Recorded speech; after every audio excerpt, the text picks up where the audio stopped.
Beralih ke informasi lain, Saudara, Komisi untuk Orang Hilang dan Korban Tindak Kekerasan atau Kontras berorasi saat rapat kerja Komisi 10 DPR bersama Menteri Kebudayaan Fadlizon. Aksi orasi ini dilakukan sebagai bentuk kritik kepada Fadlizon yang menyebut tidak ada pemerkosaan massal dalam tragedi Mei kerusuhan 1998. Kita bangsa sendiri kenapa begitu berat menerima ini? Saya minta maaf.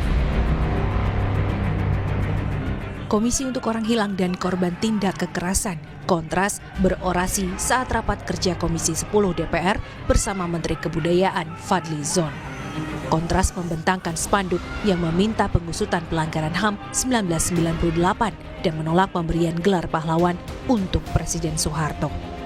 Aksi orasi ini dilakukan sebagai bentuk kritik kepada Menteri Kebudayaan Fadlizon yang menyebut tidak ada pemerkosaan massal dalam tragedi kerusuhan 1998. Kontras menuntut Fadlizon meminta maaf kepada publik dan menolak penulisan sejarah ulang yang saat ini sedang dikaji oleh Kementerian Kebudayaan. Untuk memprotes adanya penghentian pemutihan sejarah dan juga mengecam adanya pernyataan Fadlizon yang mengatakan bahwa pemerkosaan massal adalah rumor dan peristiwa Mei 98 itu tidak ada buktinya. Dan kami hadir untuk mengecam serta memberikan teguran kepada Fadlizon itu sendiri untuk kemudian meminta maaf kepada publik dan juga mengakui kesalahannya, dan lebih parah lagi kita meminta untuk adanya penyelesaian kasus dari pelanggaran berat HAM itu sendiri dan juga penghentian tulisan ulang sejarah, termasuk juga menolak gelar pahlawan Soeharto yang hari ini juga kita ketahui ya bahwa Fadlizon merangkap menjadi Ketua Dewan Gelar Tanda Jasa dan Tanda Kehormatan. Sementara dalam ruang sidang, anggota Komisi 10 fraksi PDI Perjuangan Mercy Christie mencecar Menteri Kebudayaan Fadlizon. Ia meluapkan kesedihannya atas peristiwa pemerkosaan massal tragedi 98 dalam rapat dengar pendapat bersama Fadlizon. Anggota Dewan ini mengaku punya 3 dokumen resmi terkait kasus ini, yang salah satunya merupakan dokumen dari Tim Gabungan Pencari Fakta Pemerkosaan Massal 98. Kita bangsa sendiri kenapa begitu berat menerima ini? Ini kalau saya bicara ini kita sakit, Pak. Saya termasuk bagian juga yang ikut mendata itu testimoni sangat menyakitkan.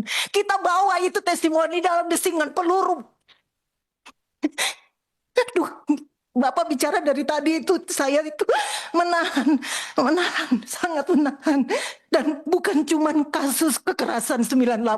Bapak bilang TSM, Bapak bilang tidak terima yang massal. Pak, kebetulan sebagian besar itu satu etnis. Ini kita tidak ingin membuka sejarah kelam itu. Satu etnis. Kalau dia sporadik, bisa siapa saja.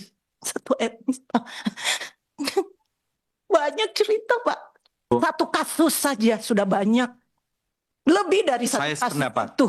Duh, Kalau- masih tanyakan Iya. dan Mas. Sebentar dulu, korbannya 52. Ungkapan kesedihan anggota parlemen ini pun direspon permintaan maaf dari Menteri Kebudayaan Fadlizon.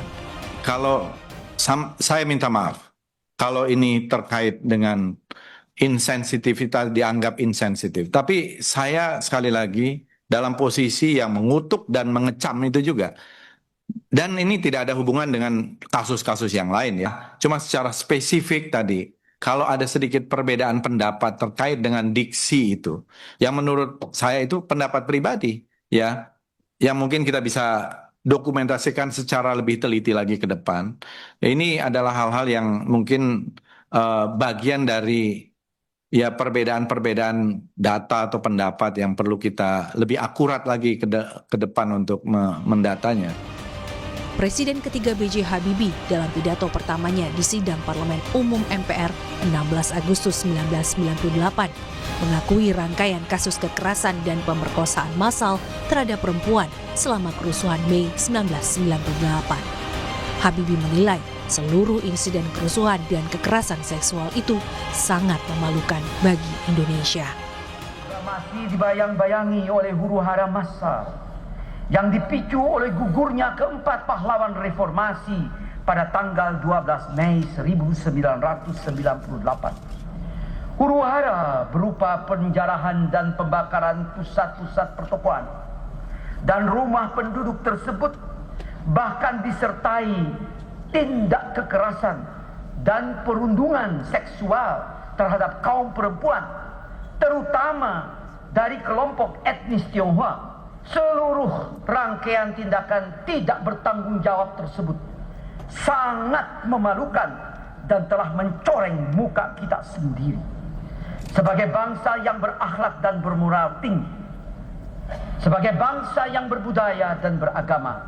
Kita mengutuk perbuatan biadab tersebut. Amnesty International Indonesia menyayangkan pernyataan Menteri Kebudayaan Fadlizon yang menyinggung tidak ada bukti konkret atas peristiwa pemerkosaan tahun 1998. Aktivis Amnesty International Indonesia Usman Hamid bilang, pernyataan Fadlizon yang menyebut kekerasan seksual peristiwa Mei 98 sebagai rumor adalah hal yang tidak pantas. Tim Liputan, Kompas TV.